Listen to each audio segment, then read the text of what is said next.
viewers, how are you all? Hope you all are fine. We are also fine, अल्हम्दुलिल्लाह। उम्मीद है कि आपकी बकरा ईद बहुत अच्छी बखैर और खूबी गुजर चुकी होगी। आपने मेरे चैनल पे देखा है ईद के दूसरे दिन तक का व्लॉग जो था टिक्का पार्टी का, और अब होता है नई सुबह का आगाज़, नए दिन का आगाज़। और आज था ईद का तीसरा दिन और जिसका आगाज़ हुआ केक कटिंग से। केक कटिंग से अभी केक किस बात का था, तो जी जनाब कल सेकंड डे ये केक लेकर आई थी मेरी नंद, बड़े मज़ेदार सा और ओरियो चॉकलेट केक। और हमारे यहाँ जब भी कोई केक आता है तो तमाम बच्चे मिलके उस केक की हैप्पी बर्थडे करते हैं। तो बस ये दिन का आगाज़ हुआ था केक कटिंग सेरेमनी से। बहुत ही थकावट वाला दिन था, कुछ करने का दिल नहीं चाह रहा था। और इसका इख्तिताम हुआ था कॉर्नेटो से, वैनिला कॉर्नेटो आइसक्रीम से। तो बस ये इसका इख्तिताम हुआ था। बस हम यहाँ कर रहे थे आइसक्रीम एंजॉय और आपसे मिलते हैं कल नेक्स्ट डे।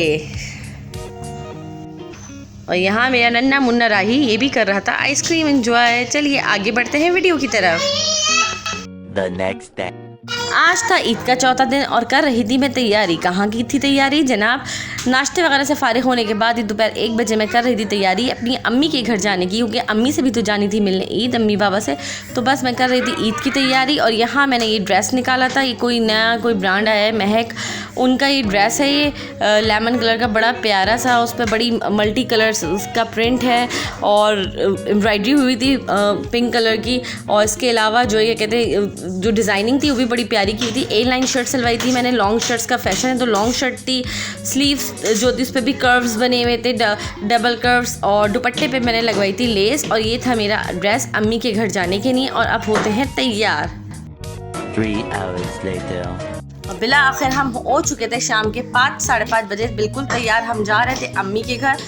और यहाँ पे बस हम जा रहे हैं। कराची का वेदर आपको पता है बहुत ज़्यादा गर्मी है भाई, बहुत ज़्यादा गर्मी है। और जिसकी वजह से हर कोई स्किन इन्फेक्शन का शिकार है। किसी को प्रिकली हिट हो रहे हैं तो किसी को स्किन एलर्जी हो रही है, XYZ। तो बहुत शदीद गर्मी है और यहाँ AC के बगैर तो गुजारा ही नहीं है बिल्कुल भाई।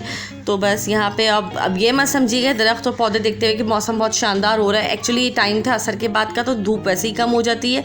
और दूसरा ये कि जो ना कहते हैं यहाँ पे ये हमारी जो रेजिडेंट है यहाँ पे ग्रीनरी बहुत ज़्यादा है। तो बस हम ये गर्मी का जो है गर्मी को भगाते ही इसलिए इसी तरह के ग्रीनरी को देखते हुए, और इससे माहौल बड़ा खुशगवार लगता है। लेकिन ये देखें यहाँ पे चमकता हुआ सूरज, चमकती हुई धूप नज़र आ गई है। अब तो मुझे ऐसा लगता है कि भाई मगरिब से 10-15 मिनट तक धूप रहती ही है। तो खैर एनी हाउ, तो बस हम अम्मी के घर की तरफ रवा दवा थे और जो बमुश्किल 5-10 मिनट के फासले पे है।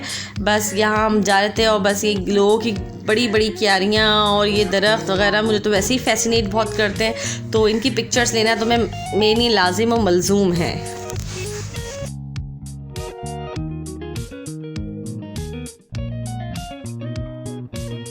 A few moments later. और मेरी खुशी की इंतहा नहीं रही थी। हम पहुंच गए थे थोड़ी देर में अम्मी के घर और यहाँ हो रहा था हमारी दावत का इंतज़ाम। यहाँ मेरी भाभी ने नमकीन गोश्त को तैयार कर रही थी। उसके अलावा उन्होंने ये बोटियों पे गिलावट लगा के रखी हुई थी। और बस जब डिनर का वक्त होगा तो इसको जो है ना कहते हैं वो रेडी करेंगी। और यहाँ बस खाना रेडी हो रहा था। चाय वाय पीने के बाद उन्होंने खाने की प्रिपरेशन स्टार्ट करी मगरिब के बाद से। और यहाँ जो है मेरी सिस्टर ने कबाब का जो कीमा है उसको जो है ये कहते हैं मैरिनेट करके रखा हुआ था। और ये यहाँ भाभी बेगम ने शीर खुरमा भी बना लिया था। भाई ईद की तो जान और शान ही शीर खुरमा होता है। खैर एनी हाउ, और ये बच्चे की खुशी दीदनी थी और वो लोग बड़े हैरत ज़दा थे कि माशाल्लाह अल्हम्दुलिल्लाह सुफियान बोलने लगा है। 2 hours later. शाम की चाय वगैरह से फारिग होने के बाद तमाम मैरिनेशन वगैरह करके रख दी थी उन्होंने, इनिशियल स्टेप्स कर लिए थे। अब यहाँ पे प्रिपरेशन होनी थी खाने की। ये टाइम है 7:30 बजे का और यहाँ पे खाने की प्रिपरेशन हो रही थी। यहाँ बनाए जा रहे थे सीख कबाब। तो ये देख लीजिए सीख कबाब बनाने की ट्रिक, बग़ैर सीखों के सीख कबाब कैसे बनाए जाते हैं तो उसकी ट्रिक देख लीजिए बड़ी। तो यहाँ पे बस सीख कबाब की शेप में कबाब की शेप दी जा रही थी।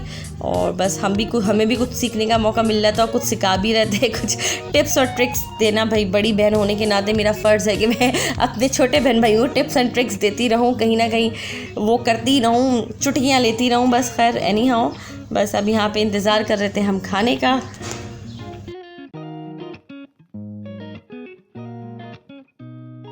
और साथ ही साथ यहाँ पे टीवी शो भी हम इंजॉय कर रहे थे और यहाँ कबाब बन चुके थे। कबाब बनने के बाद इनको फ्राई किया जा रहा था। फ्राई करने के बाद इसको दिया जाएगा स्मोक। और अगर इसकी फुल रेसिपी आपको चाहिए सीख कबाब की तो इसकी रेसिपी मिलेगी इनके channel Mahmood Ahmed easy and tasty food पे, जिसका लिंक मैं डिस्क्रिप्शन बॉक्स में दे दूँगी। और यहाँ पे बस ज़बरदस्त से ये सीख कबाब हो चुके थे रेडी, जो कि बहुत ही मज़ेदार बने थे।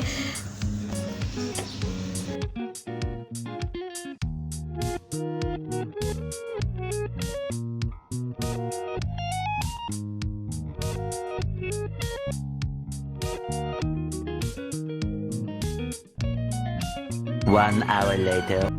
बिला आखिर 1 घंटे बाद खाना सर्व हो गया था। स्मोक वगैरह देने के बाद ये थी वो बोटियाँ जो मेरी भाभी ने गिलावट लगाई थी, बहुत ज़बरदस्त, सबसे लजीज। मुझे सबसे ज़्यादा यही बोटियाँ और ये कबाब ही पसंद आए थे। और बस यहाँ पे खाना लग चुका था और यहाँ हमने अपनी प्लेट भी सजा ली थी विद रायता एंड सैलड। और नमकीन गोश्त भी अच्छा था, लेकिन जैसे कि आपको पता है कि नमकीन गोश्त थोड़ा फीका होता है, तो इसलिए वो चटपटी चीज़ों के आगे जो है ना कहते हैं ना, वो नहीं लग रहा था, लेकिन था मज़ेदार। और यहाँ ड्रिंक हमने पी और उसके साथ ही मैंने फ्लावर बनाना आपको बताया था। तो ये देखिए वो फ्लावर की जो परफ्यूम की बॉटल्स थी उसके अंदर उन्होंने बीड्स डाल दिए थे जो बहुत प्यारे लग रहे थे। और बस यहाँ पे खा पी के हमने अपने वापसी के सफ़र की तरफ गामज़न हुए। हमारी गाड़ी तेज़ी से रवा दवा थी अपनी मंजिल की तरफ, अपने घर की तरफ। और बस यहीं करते हैं वीडियो का अख्तिताम। मिलते हैं आपसे नेक्स्ट वीडियो में। उम्मीद है आपको मेरी वीडियो पसंद आई होगी। वीडियो पसंद आई तो लाइक कीजिए, शेयर कीजिए, सब्सक्राइब करना हरगिज़ मत भूलिएगा। बेल आइकन के बटन को ज़रूर प्रेस कीजिएगा। अल्लाह हाफ़िज़।